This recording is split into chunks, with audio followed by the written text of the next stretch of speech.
What's up, everybody? Ever since I did the OP Ways to Score video, which centered on snapshots and one-time shots, I have been getting a lot of questions, and I wanted to go over both these OP types of shooting that are triggered due to the skill set boost for snapshots and one-time shot.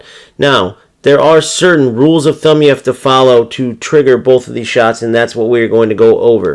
Now, for the snapshot, it's as simple as this. You take a touch and then shoot. So you see here, one, touch, boom, shoot. That's all you have to do to trigger the snapshot. And if your player has low, medium, or high or ultra effect, they're way more likely to score. I will say that the snapshot in general does go in, even if the player doesn't have the effect. Same with one-time shots. But when they have the effect, whether it's low, medium, high, or ultra, they're definitely more prone to score. It's absolutely OP.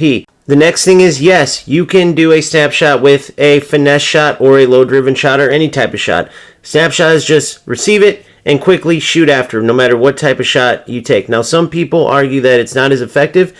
I've never had a problem with any of the types. Typically, I just do a regular shot because it goes in so often. I don't need to do a different type. But when both I've used it and opponents have used like a touch and then finesse shot or touch and low-driven, it has worked just the same as a regular shot. The snapshot is just triggered by taking a touch and quickly shooting after. Now, the very last thing to note is that if you take a touch and take too long between the touch and your shot, it will not trigger the snapshot. You have to realize it has to be a touch shot.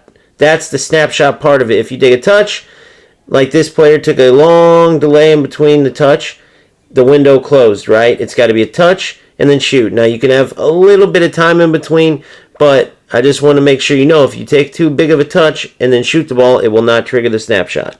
And of course, the one-time shot is pretty self-explanatory. You simply shoot the ball as you receive it. No touches at all. And it's the same thing with the effects. Low effect, medium effect, high effect, and then ultra effect, you're going to be more likely to score your one-time shots. You just have to go in and make sure your players have these skill sets, right?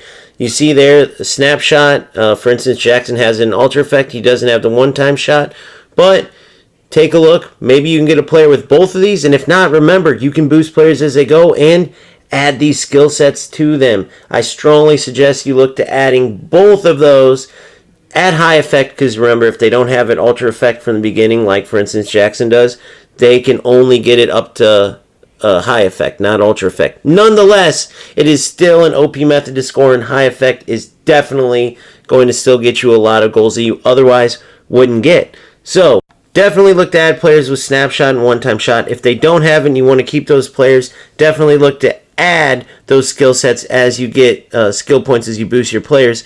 And even if they don't have these skill set boosts, still use the snapshot and one-time shot as much as possible, because I've noticed that it still does work far better than the other ways to score. Dribbling and then finesse shooting, or dribbling and then low driven, or even just a regular shot from even at a close range. Use the snapshot, use the one-time shot. Keep grinding, keep having fun, and we will see you next time.